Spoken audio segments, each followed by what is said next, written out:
So in another universe, you may or may not have atoms.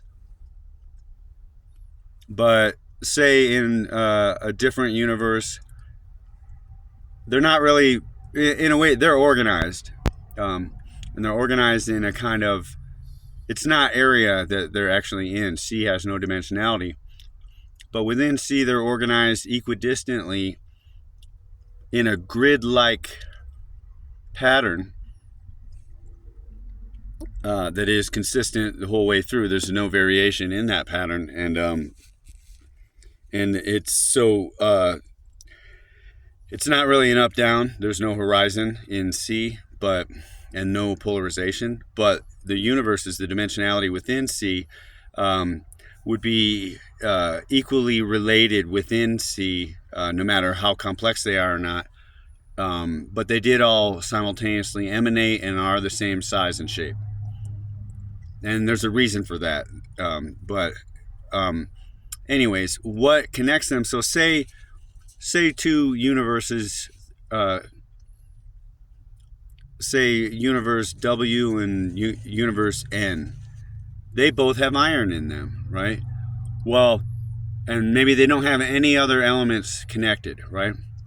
So they would, if you look at it in a color wheel to start your structure, to kind of easily understand your phasing inversions that make variation into patterning, these two, W and N, right, they both have iron, so they would have an adjacency, right, on that color wheel. And also they would, their phasing inversion with another universe that has something inverting with iron, right? Say iron in its exact form as we know it, right?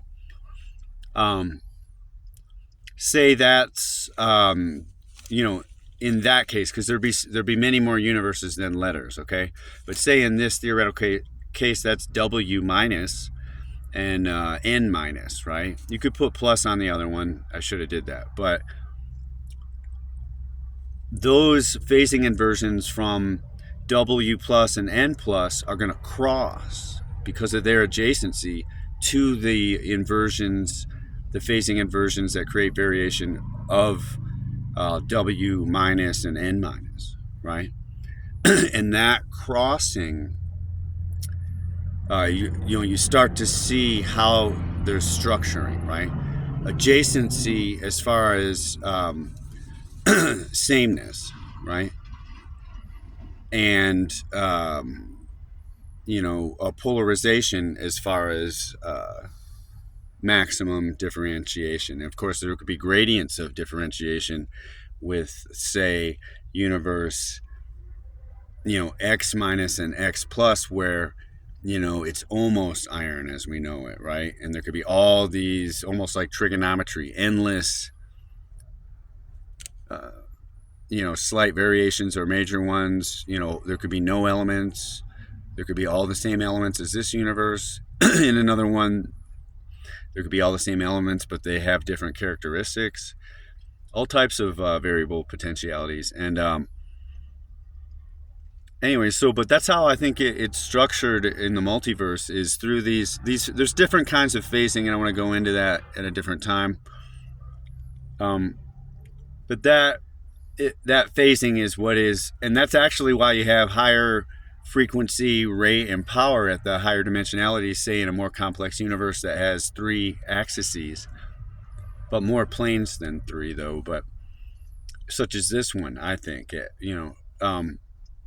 but they they would all be equally interrelated, and there would be adjacency or sameness, and then crossings with the, and there would only be one crossing, of course, even just with iron, right? Let's say if they both had iron, these, plus W and plus N, there could be a lot of other ones that have iron. Maybe they only have iron 2, or they have iron and a few others the same, you know what I mean?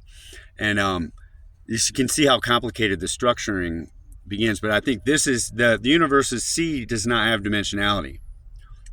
So it's not really like, the universe to the left, though they're organized within it, they're actually interrelated along their phasing inversion developments of variables, and adjacency to such variables as well. And then not just sameness and adjacency, but crossings of their phasing inversion polarizations with other universes with their sameness. So if they have a sameness of some variable, and it could be almost, it could be innumerable potentially how many sameness variables there could be actually, but those all would cross with the phasing inversions to another universe when they polarize and balance into white light, So not only the sameness and the inversions, but the crossings with the other same variables, right, to their inversions on the other side of the color wheel, right? That starts to create a structure which I think has a patterning, but it fills itself in basically infinitely, So there is a pattern, but it,